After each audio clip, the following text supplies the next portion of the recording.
සුබ දවසක් වේවා ඔයාලා හැමෝටම.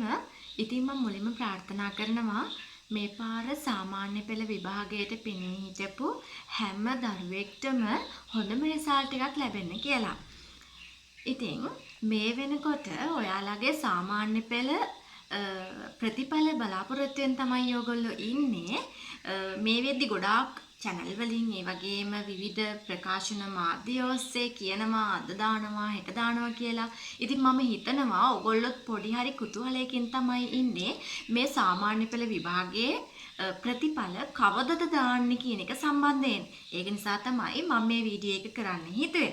එහෙනම් මම ඔයාලට මේ කියන්න හදන නිවුස් එක ඔයාලට ගොඩාක් වැදගත් වෙයි කියලා හිතනවා. ඒ වගේම තමයි ඔයා මගේ channel එකට අලුතෙන් ආව කෙනෙක් නම් අනිවාර්යෙන්ම මාව subscribe කරන්න කියලා ආදරෙන් ඉල්ලා සිටිනවා.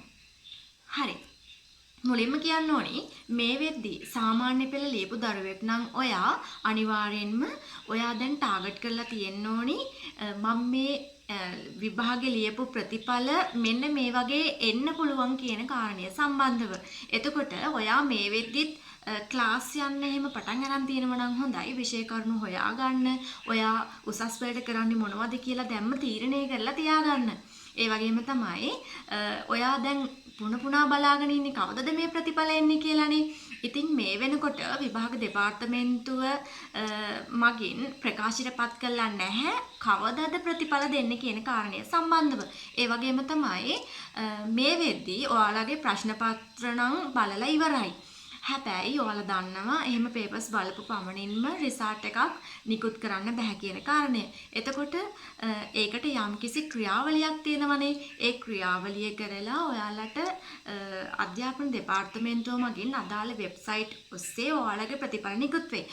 මම හිතන විදිහට අපි විශ්ලේෂණය කරපු තොරතුරු අනුව ඒ කියන්නේ පහුගිය අවුරුදු වල කොයි වගේ කාලයකදීද ඔයාලගේ රිසල්ට් නිකුත් කරේ කියන කාරණේ සම්බන්ධයෙන් අපි හිතලා බලද්දී අපිට පැහැදිලි වෙන කාරණය තමයි මේ මාසේ නෙවෙයි ජූලි මාසේ අවසාන සතිය තුල බොහෝ විට ඔයාලගේ ප්‍රතිඵල එන්න පුළුවන්. ඒ වගේම තමයි ඔයාලා ප්‍රතිඵල බලාපොරොත්තුවෙන් ඉන්න කෙනෙක් නම් මම නැවතත් ඔයාලට කියන්නේ මේ වෙද්දි ඔයා හිතන්න මොන වගේ විෂයන්ද කරන්න කියන එක සම්බන්ධ ඔයා දන්නවනේ ඔයා ලියපු පේපර්ස් වලට ඔයා දුන්න උත්තර මොන වගේද කියලා. ඉතින් ඔයාලට දැම්ම හිතා ගන්න පුළුවන් මොන වගේ විෂය ධාරාවක්ද ඔයා තෝරගන්නේ කියන එක සම්බන්ධව. එහෙනම් අපි ඔයාලට දෙන පොරොන්දුවක් එහෙම නැත්නම් ගෙස්ට් එක. ඒ කියන්නේ අපි ගෙස් කරනවා මේ මාසේ නම් අපි හිතන්නේ ප්‍රතිඵලයි කියලා. හැබැයි ජූලි මාසේ ඔයාලගේ ප්‍රතිඵල එන්න පුළුවන්. එහෙනම් ඔයා මගේ channel එකත් එක්ක එකතු වුණාට ගොඩාක් ස්තුතියි. ඒ වගේම අපිත් එක්ක දිගටම රැඳිලා ඉන්න අධ්‍යාපනික වීඩියෝ ගේන channel එකක් විදියට අපි ඔයාලගේ විභාගෙට අදාළ ගොඩක් තොරතුරු ආගාවටම අරගෙන එන්න බලාපොරොත්තු වෙනවා. එහෙනම් සුබ දවසක් ඔයාලා හැමෝටම.